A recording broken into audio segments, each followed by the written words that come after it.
government and specify the limitations to that government, its enumerated powers, so it didn't infringe on the rights of the people nor interfere with the states, which had their own constitutions. The Constitution gives the federal government some of their original power, but most of it remains with the states. There were a variety of problems with the individual states, including lack of unity. The federal government served to unify, but with limited power, so it could not usurp the states' power. The federal government serves the states, not the other way around.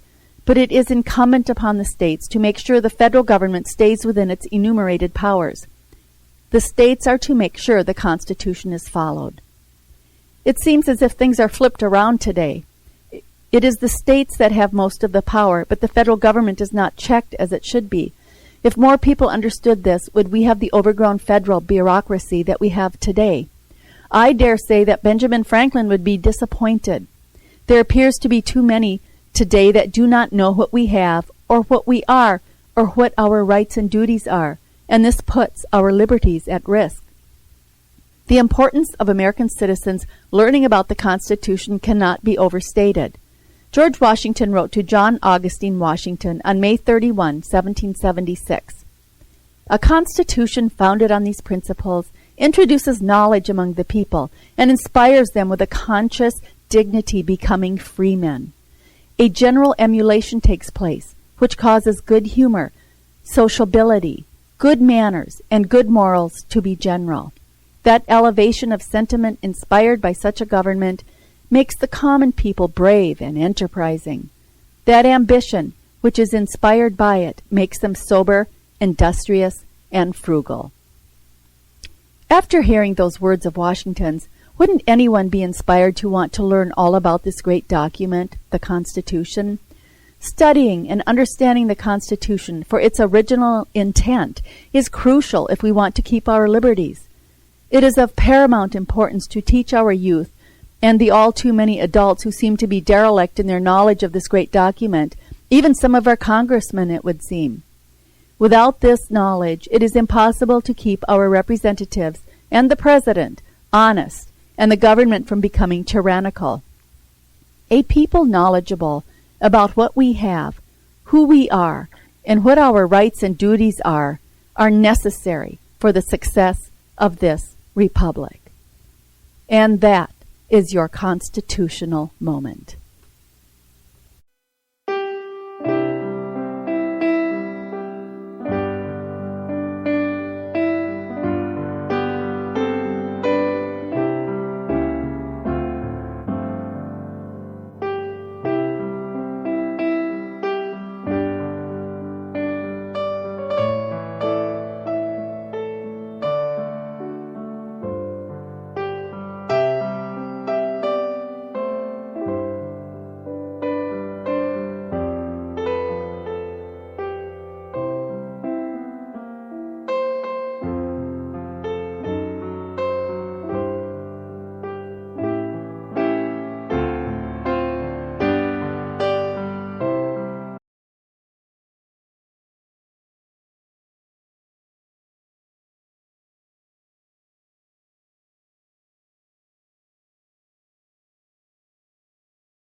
All right, we are back, and we want to say welcome back to Right Opinions on Spreaker. Now, we need to tell you what our promos are for our network shows. Sunday evening from 7 to 8 p.m. Eastern, join John, George, and Mark for Patriots on Wheels. That's POW. On Monday evening, join Glow and Adrienne, the Sisters for Freedom, from 7 to 9 p.m. Eastern Time. All these are Eastern Time I'm giving you, so you need to check your time zones. Tuesday evenings, join Liberty to Go with Dawn and Brandon at 7 to 9 p.m. Eastern. Wednesday nights, John Matthews with the Conservative Syndicate is on from 8 to 10 p.m. Eastern Time.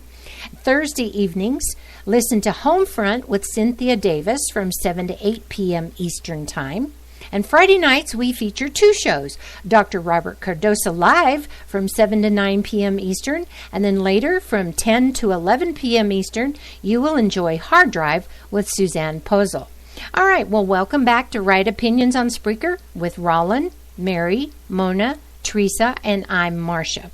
So now we're into our segment where we hear you, where we're listening to the comments that you have made about the news, what's going on in the world. And so we discuss the things that we have heard you talking about. And among those are the Clinton money and local terrorists in America. And then we're talking also about gang members receiving amnesty. So we have a gamut that we're going to be discussing this time. And we're going to be starting off with Roland.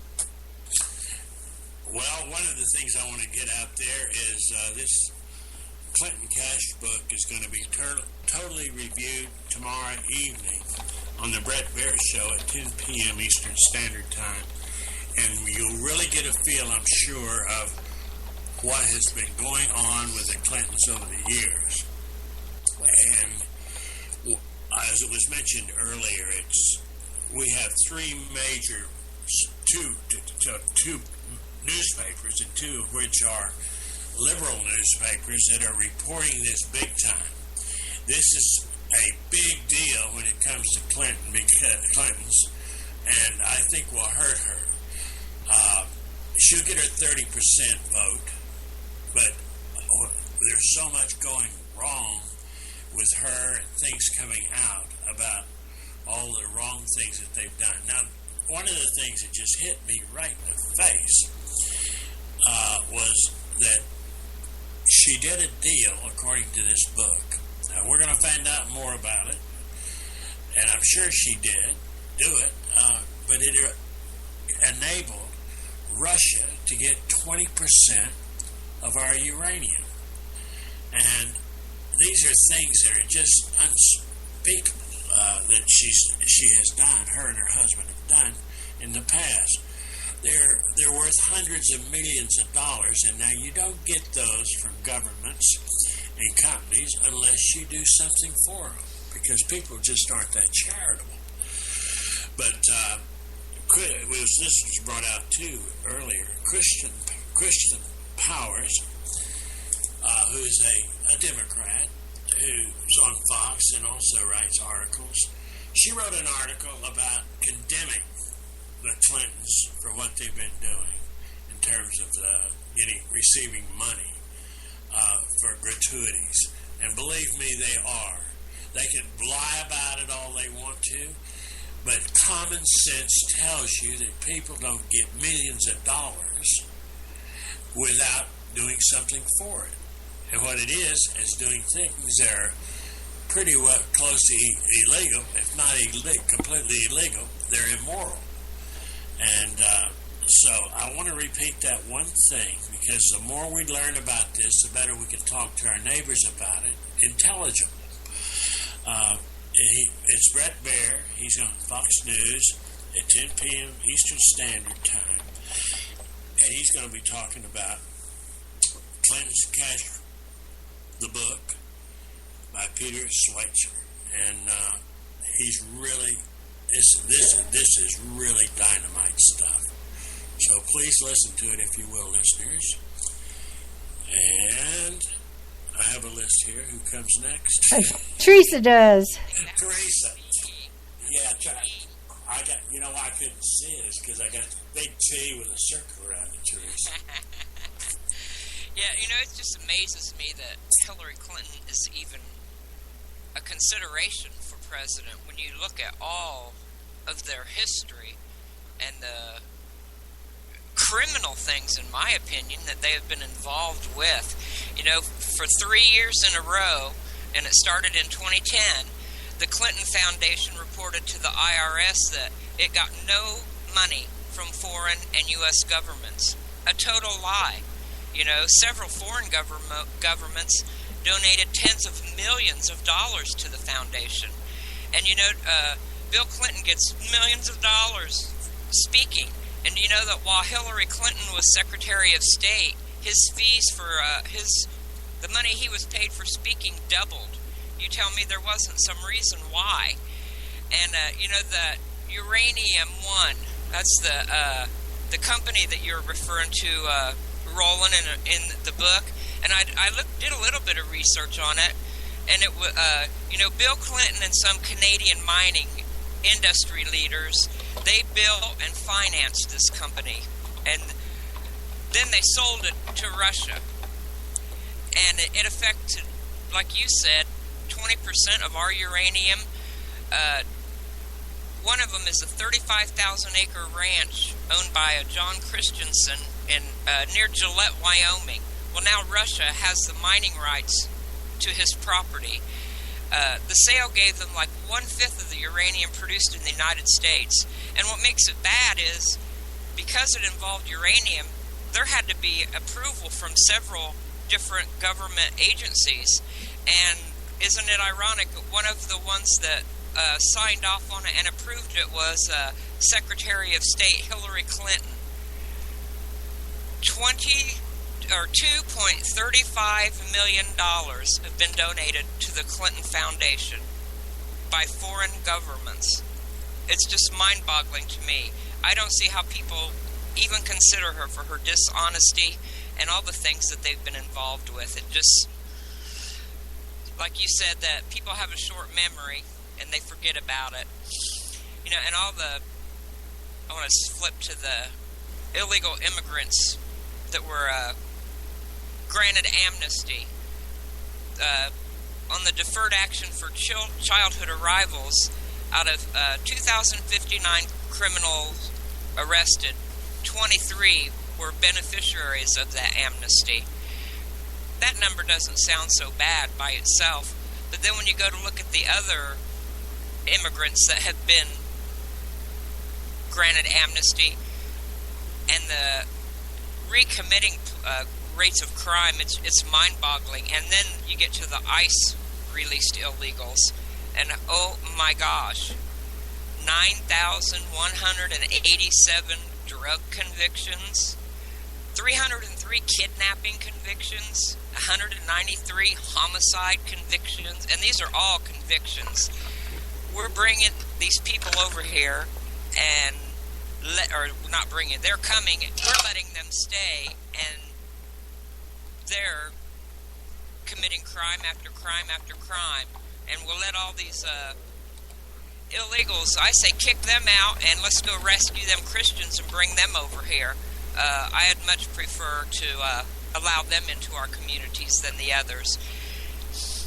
And, that's about all I have on that. How about you, Mary? Well, I want to add to the part you brought about the people are bringing in.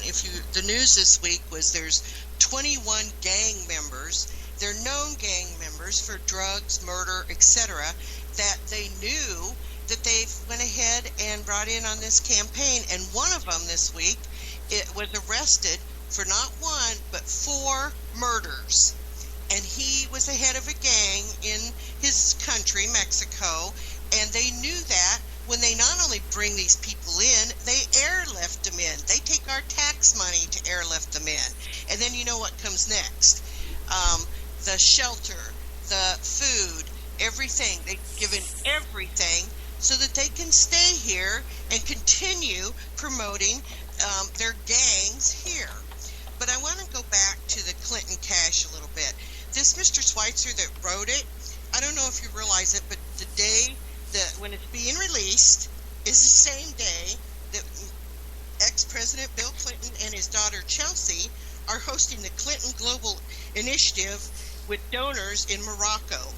Now, I think that's funny if you want to know the truth, but they're already attacking Mr. Schweitzer with, they've got a whole dossier. The liberal left have a dossier on him because he was with Breitbart. Anyway, so they've got this because they're already going to attack him. And some of the things that are coming out that they've already released, and this one just boggles the mind. How can anybody get money donated to them? Okay, one of them was developmental projects after devastating earthquake hit Haiti in 2010, and they lapped up money from that. The second one was a free trade agreement between U.S. and Colombia that was finalized during Clinton's time at the State Department, and it also benefited one of the Clinton foundations. And another one that they already know that he's talking about is a Canadian bank and top shareholder